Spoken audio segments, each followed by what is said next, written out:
Salut, c'est Emmanuel, j'espère que tu vas bien et nous nous retrouvons dans cette guidance intemporelle et générale pour parler des énergies du mois de septembre. Alors comme d'habitude, je vais commencer par me ressentir et ensuite place au tirage. Alors installe-toi confortablement, respire profondément. Peut-être que tu as une intention pour ce mois de septembre. Peut-être comment tu as vécu le mois d'août. Et puis comment tu commences toi-même à percevoir le mois de septembre, comment il a débuté pour toi. Fais ce petit bilan. Tu peux mettre sur pause et puis revenir tranquillement. Alors moi, comment je perçois ce mois de septembre? Eh bien, tout simplement, c'est-à-dire pour moi, il y a deux vagues. Il y a des gens qui sont dans une épreuve, je dirais, et qui sont en train d'arriver au bout de l'épreuve. Donc si jamais c'est ton cas, c'est vraiment d'être dans la persévérance, de continuer vraiment à avoir cette foi, parce que, eh bien, il y a la lumière au bout du tunnel de toute façon. Et puis, il y a aussi des gens qui sont déjà dans une dynamique de bonheur, en fait. Donc, en fait, l'idée, ça sera pour ce mois de septembre, de ce que j'en reçois, de toute façon, d'incarner des choses dans la matière. Il ne faut pas que ça reste dans la tête. Il faut vraiment que les idées passent de idée à action. Donc, l'idée, ça sera, eh bien, qu'est-ce que tu peux faire concrètement? Commence par quelque chose. C'est le moment. Alors, si jamais c'est un peu flou pour certaines personnes, ça sera tout simplement le moment de planifier. Mais même le fait de se demander ce qu'on veut, de le planifier et de l'écrire, eh bien, c'est déjà un premier travail. Alors, que tu sois dans l'un ou dans l'autre cas, dans les deux cas, pour moi, ça sera un mois de passage à l'action. Et maintenant, nous allons découvrir les cartes. Alors, j'ai ma mission de vie de Sarah Diviné, l'oracle des fées et des lutins de Kevin Piragno et puis l'oracle du peuple animal de Arnaud Rioux.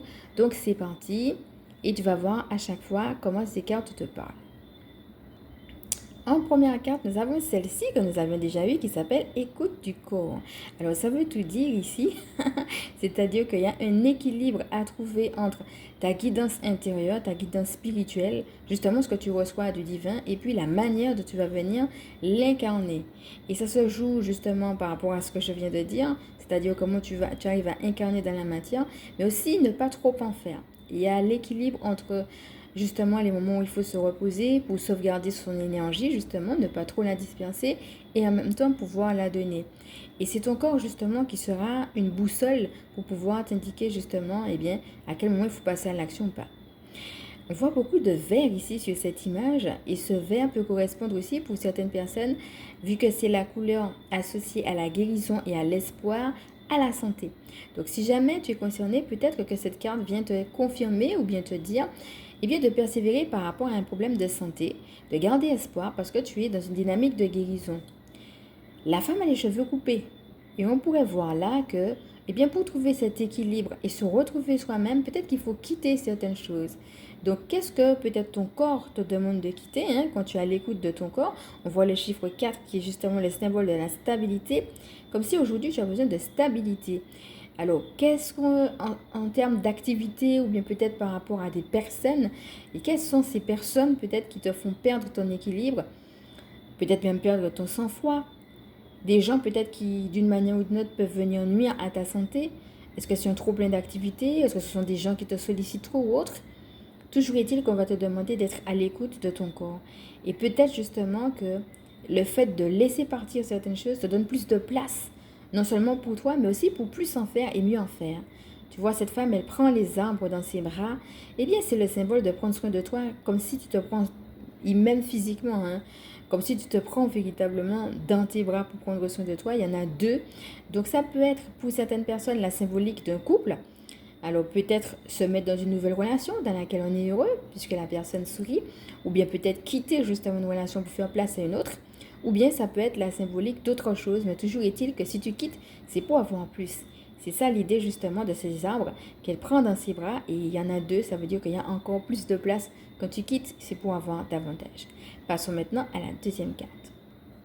La deuxième carte est celle de l'instinct. Nous avons les créatures légendaires et comme tu le vois, il y a énormément d'animaux sur cette carte. Et tu peux voir les différents animaux déjà comme elles te parlent. Et alors, c'est intéressant parce qu'on a eu deux fois le chiffre 4. 4 pour écoute de ton corps. Donc ici, c'est peut-être une confirmation pour certaines personnes. Sachant que 4 et 4, ça fait 8 et 8 sur le chiffre qui justement symbolise la paix. Donc, si jamais tu as quelque chose qui te tracasse, là, on va t'inviter à la paix et on va te confirmer que tu as raison de rechercher une certaine stabilité. Donc, quel que soit ce que tu mets en place, dès que c'est pour ton équilibre et pour ta stabilité, c'est quelque chose de positif. Avec les créatures légendaires, on a l'idée en effet d'être accompagné par les différents animaux. Ça veut dire, ça peut être des animaux totems, hein, c'est-à-dire ça peut être aussi le fait que tu as la source, ton équipe du ciel qui est toujours avec toi, que tu n'es jamais seul. Et puis, le fait de ne pas justement rester trop dans ses pensées, puisque on a un aspect très instinctif justement avec les animaux. Ils sont reliés au fait qu'on fasse justement des choses dans la matière. Donc voilà, mais ça confirme ce que je pensais. Voilà, qu'on va te demander simplement de faire des choses, de mettre des choses en place. Alors on va les détailler. On a le renard, l'oiseau. Celui qui est au milieu, donc c'est le cerf qu'on avait déjà eu, qui te ramène à ton intuition. Et puis ici, on a un petit écureuil. Peut-être qu'il y en a un qui te parle aussi plus que l'autre, à toi de voir. Toujours est-il qu'on a une ambivalence avec justement le renard parce que il peut à la fois symboliser la ruse.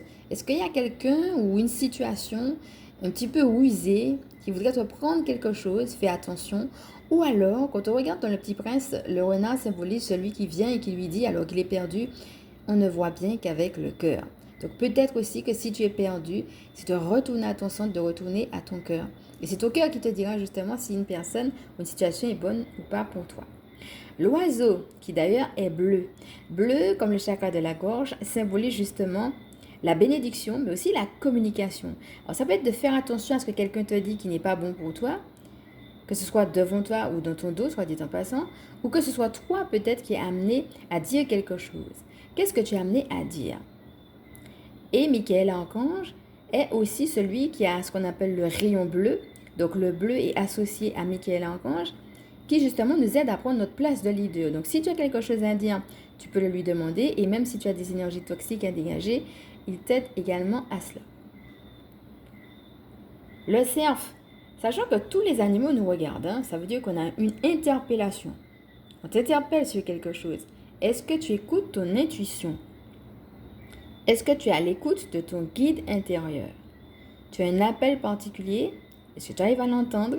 Est-ce que tu arrives à le suivre?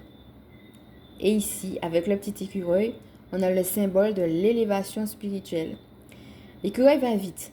Et en même temps, il peut à la fois aller très très vite, très haut aussi dans les branches d'un arbre.